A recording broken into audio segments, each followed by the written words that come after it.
मेरा next topic है soil organic matter. मृदा कार्बनिक पदार्थ। मृदा कार्बनिक पदार्थ क्या होता है? पेड़ पौधों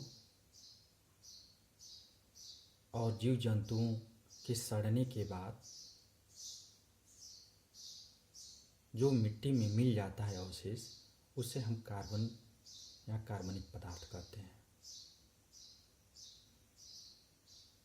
पेड़ पौधे जब की पत्तियां गिरती हैं और धीरे धीरे सड़ती हैं और उसमें एक केमिकल चेंज होता है और वह ह्यूमस में बदल जाती है। ह्यूमस में बदलने पे उसका रंग काला या भूरा हो जाता है और वह मृदा में मिल जाती है, जिसे हम मृदा कार्बनिक पदार्थ कहते हैं। मृदा कार्बनिक पदार्थ के सोर्स क्या हैं? इसके मुख्यतः दो सोर्स हैं, एक प्लांट सोर्स और second one is animal residue. Plant source में प्लांट रेसिड्यू फसल के कटने के बाद उसके कुछ अवशेष खेत में बचे रहते हैं, जो जुताई द्वारा मिट्टी में मिला दिए जाते हैं और पेड़ पौधों की पत्तियां गिरकर जमीन में मिलती है और मिलने के बाद धीरे धीरे सड़ती है और एक ह्यूमस में बदल जाती है। ये इसके सोर्स हुए हैं। नेक्स्ट मेरा ग्रीन मैन्योर क्रॉप। इस टाइम हरी खाद उगाने का समय आ गया है और किसान इस समय बुआई भी कर रहे हैं। हरी खाद की फसल में सनई, ढैंचा, मूंग, लोबिया आदि आती हैं। इसको बुआई कर देते हैं और जब फसल की वृद्धि हो जाती है, यानी फ्लावरिंग से पहले ही स्टेज में, हम मिट्टी में इनकॉर्पोरेट कर देते हैं और खेत को पानी से भर देते हैं, जिससे वह सड़ जाए। सड़ने के बाद मिट्टी में मिल जाती है। नेक्स्ट मेरा टॉपिक लीटर। उसमें लीटर एक शब्द आता है, लीटर, जिसे बिछावन कहते हैं।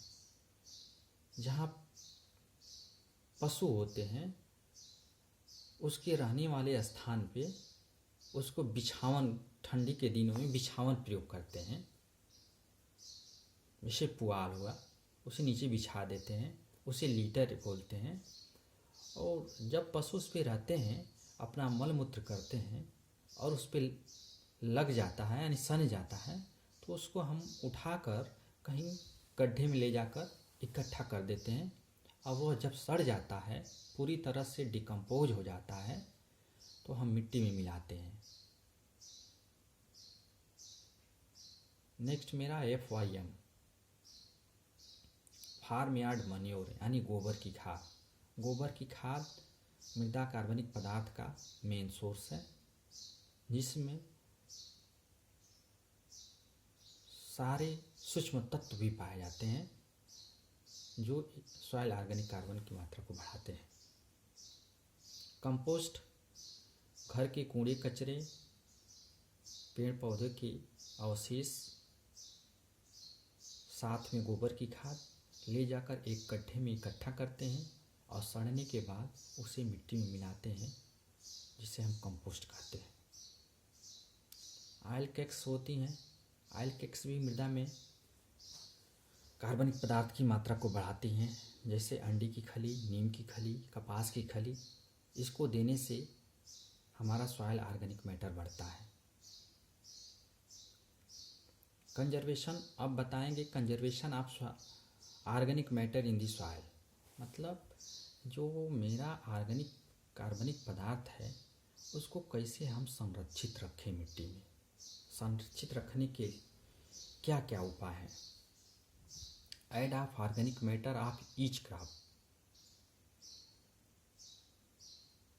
प्रत्येक फसल लेने के बाद उसमें ऑर्गेनिक मैटर ऐड करते हैं, जिससे हमारी मिट्टी की उर्वरा शक्ति अधिक दिनों तक बनी रहे और मेरी मिट्टी ऊसर न होने पाए। Next, attention of crop rotation.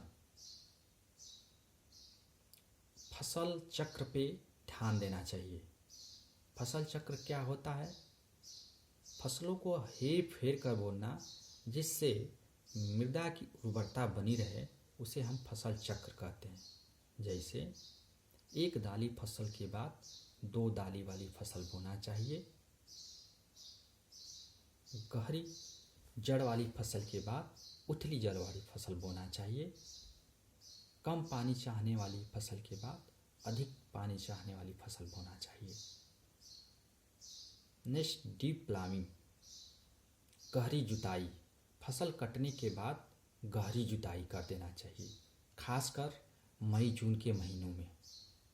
गहरी जुताई कर देने से वाटर होल्डिंग कैपेसिटी, मृदा की पानी धारण करने की क्षमता बढ़ जाती है, जिससे उसमें जो भी क्रॉप रेसिड्यू होंगे सड़ जाएंगे और ऑर्गेनिक मैटर एडिशन होगा मिट्टी में। Next, budding. जुताई के बाद खेत के चारों तरफ से मेड़ अच्छी तरह से बांध देना चाहिए, जिससे वर्षा का पानी हमारे खेत से बाहर ना जा सके। Next, destroy of weeding in situ.